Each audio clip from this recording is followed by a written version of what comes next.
가려진 십자가, 이렇게 말씀의 제목을 지었습니다. 가려진 십자가. 우리 자신들을 참 많이 경책하는 그러한 말씀입니다. 어리석도다 한탄하면서 갈라디아 사람들아 부르는데 여기에 우리 이름들을 대입하기에 충분하지 않은가요? 저는 이것을 읽으면서 마치 저에게 어리석도다 유신승아, 그리스도의 십자가가 눈앞에 밝히 보이거늘 무엇이 너를 미혹하여 그 십자가를 가려지게 보이지 않게 하였느냐, 그러한 질문으로 우리를 십자가로 이끄시는 말씀입니다. 갈라디아서는 바울 사도가 떠난 이후에 갈라디아 교회에 다른 복음을 전하는 거짓 교사들이 들어왔을 때 그들에게 미혹되지 않도록 갈라디아 교회 성도들을 좋은 교리, 또 좋은 진리, 바른 진리 위에 세우도록 교정하도록 준 편지입니다. 비행기가 하늘을 날아서 목적지로 갈 때 한 번에 그 방향을 정하고 그냥 쭉 직선으로 날아가는 게 아니랍니다. 가면서 계속 체크하고 계속 확인하면서 이렇게 갔다 이렇게 갔다 이렇게 갔다 하면서 결국 그 목적지까지 간다고 합니다.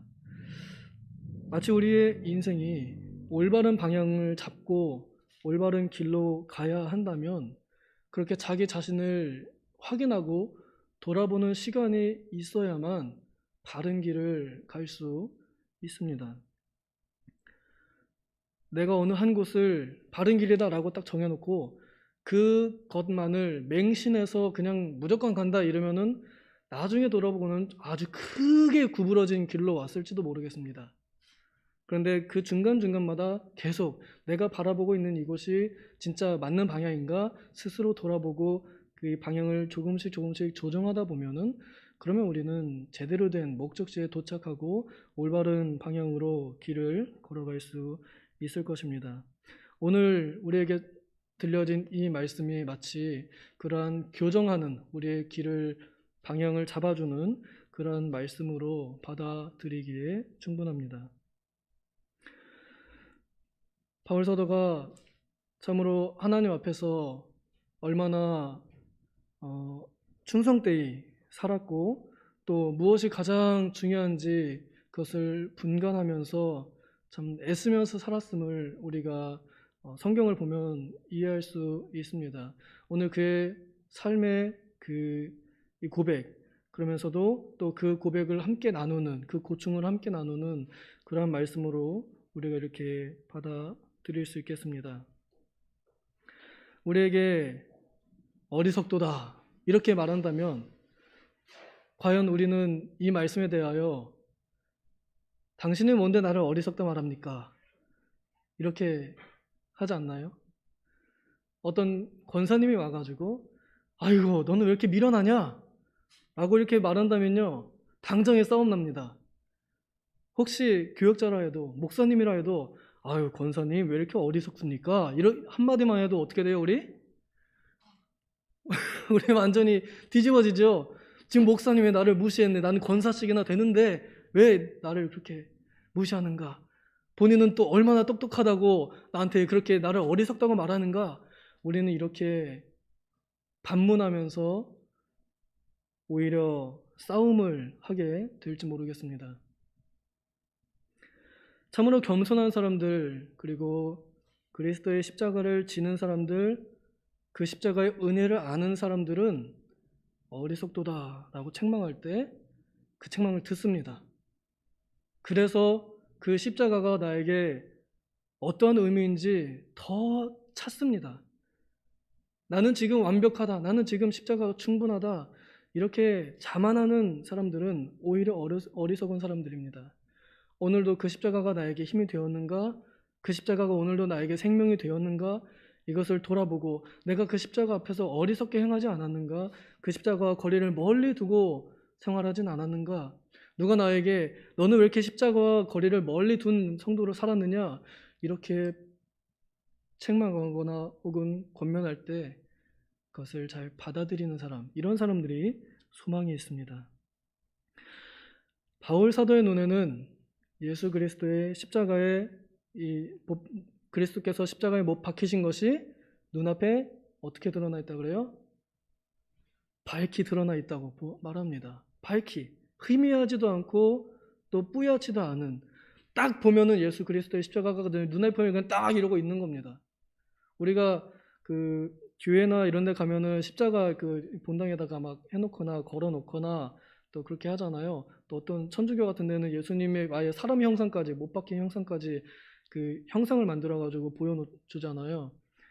우리가 그렇게 눈에 보이는 십자가를 눈으로 보듯이 예수 그리스도께서 실제로 내 눈앞에 지금도 못 박혀 달려 계신 것처럼 그렇게 여겨지는 그런 시선을 가지고 살았음을 우리가 알 수 있습니다. 바울 사도가 본 세계는 십자가의 세계였습니다. 그가 보는 세상에는 온통 십자가로 가득했습니다. 여기를 봐도 십자가요, 저기를 봐도 십자가입니다. 이 세상 모든 일들이 다 십자가입니다. 그래서 자신이 지고 있는 십자가가 보일 수밖에 없고 그 십자가를 지지 않을 수 없습니다. 오늘날 십자가를 보는 사람들이 그와 같이 살아갑니다. 여기를 봐도 십자가요, 저기를 봐도 십자가요, 지금 내 등에도 십자가요, 내 집에도 십자가요, 내 통장도 십자가요, 내 자녀들도 십자가요, 내 사랑하는 배우자도 십자가요. 이런 십자가들을 우리가 보게 될수록 그리스도를 더욱 가까이 하고 또 정말로 성도가 살아가야 할 삶, 십자가를 짊어지는 삶, 십자가에 합당한 삶을 살아가려고 노력합니다.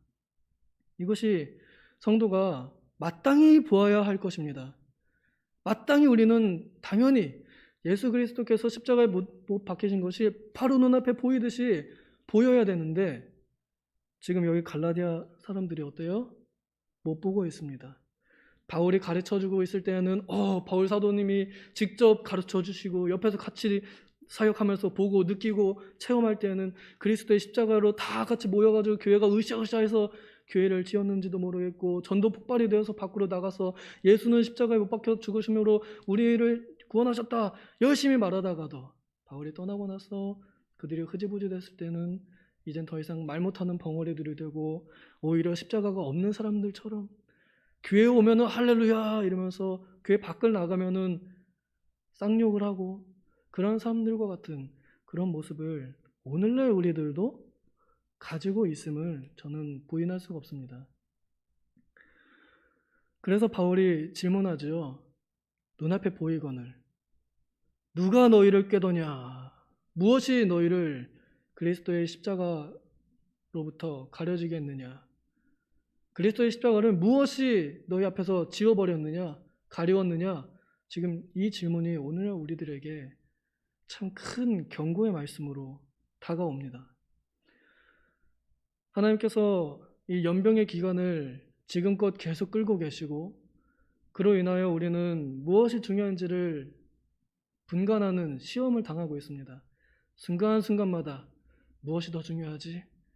무엇이 더 옳지? 우리는 시험 받고 있습니다. 연단 받고 있습니다. 테스트 하고 있습니다. 그때마다 정답과 오답을 우리는 왔다 갔다 하면서 반복합니다. 무엇이 우리로 하여금 눈앞에 보이는 정답, 십자가로부터 비껴나가게 하는지 그것을 우리는 분별해야 됩니다. 저는 우리에게 닥쳐온 이 코로나 이 폭발에 또한 그리스도의 십자가를 가리우는 아주 강력한 연막탄이 되어 가는 것을 봅니다. 처음에는 우리가 매우 두려웠습니다. 그리고 단 한 사람이라도 교회 안에서 확진자가 나오지 않도록 모든 교회들이 매우 조심하고 또 삼엄하게 경계하고 또 오히려 그러하여 중요한 예배도 멈췄었습니다. 어떤 교회는 문을 닫기도 했습니다. 그런데 지금 시간이 지나고 나서 보니까 어때요? 코로나가 3만 명이 되든 5만 명이 되든 상관없습니다. 사람들은 여전히 회사를 다니고 여전히 식당에 가고 여전히 백화점에 가고 마트에 가고 공연장을 가고 어디를 가든지 예배당보다 더 마스크를 자주 벗는 그런 데를 다닙니다. 그러면서도 사람들은 코로나를 두려워하면서도 그 일들을 계속합니다. 그리고 교회 안에는 여전히 연막탄을 뿌립니다. 핑계가 생겼습니다. 코로나가 무서워서 두려워서 안 되겠어요. 저는 이제 이것이 변명이 된다고 생각하지 않습니다. 이보다 더 극한 상황에 있을 때, 특히 전시 상황과 일제강점기 그리고 공산당의 핍박 안에서 즉시 죽는 그런 박해 안에서도 진짜 믿음 있는 사람들, 십자가를 가까이 본 사람들, 십자가를 눈앞에 두고 사는 사람들은 그 십자가에 자신이 매달리기를 바라는 마음으로 예배를 지켰습니다. 자신들의 신앙을 지켰고요. 오늘 우리는 너무나 편하게 신앙생활을 하면서도 너무나 편하게 또 그 연막탄을 뿌립니다. 편하니까요. 내가 조금 더 게을러도 얼마든지 빠져나갈 구멍이 있으니까요. 그래서 그것이 내 앞에서 은혜를 거두어가고 십자가를 가리웠습니다. 오늘 목사님의 설교가 우리 목사님들의 설교나 또 찬양이나 그런 것들, 교회의 찬양대나 이런 것들이 은혜가 떨어진 것이 아닙니다. 우리 눈앞에서 십자가가 가리워진 것이지 그 십자가는 여전히 그대로 주님의 은혜 보좌 앞에 우뚝 서 있습니다. 우리 바라건대 이제 우리가 처음에는 다른 사람들의 안전과 생명을 위해서 교회가 예배를 폐하고 움츠렸다면 이제는 우리가 그러지 않아도 될 만한 얼마든지 다른 예시들도 보았고 상황들도 보고 있고 직접 그렇게 살고 있습니다. 그렇기 때문에 마스크만 벗지 않는다면 방역수칙만 지킨다면 우리가 교회 안에서 하나님을 섬기는 데에 그 또 가려질 것도 없고 방해될 것도 없음을 이제는 인정해야 할 때가 된 것 같습니다. 그리하여 무엇이 또 코로나뿐만 아니라 우리가 돈에 눈이 멀어서 그리스도의 십자가가 가리워질 때가 너무나 많은 것 같습니다. 또 내 사랑하는 자녀들이 눈앞에 가까이 있어가지고 그리스도의 십자가가 가리워지는 경우, 또 다른 어떤 무언가가 내 눈앞에 아파트가 집값이 딱 눈앞에 들어와가지고 그리스도의 십자가를 가리우게 하는 경우가 너무나 많이 있습니다. 우리가 진정으로 바라보아야 할 것, 우리가 정말로 잃어버리지 말아야 할 것, 교회 안에서 신앙생활 하다 보면은 상처 왜 안 받겠어요? 사람들 간의 문제 왜 없겠어요? 그런데 그 문제를 해결하는 방법 딱 한 가지, 십자가를 바라보는 것밖에 없습니다.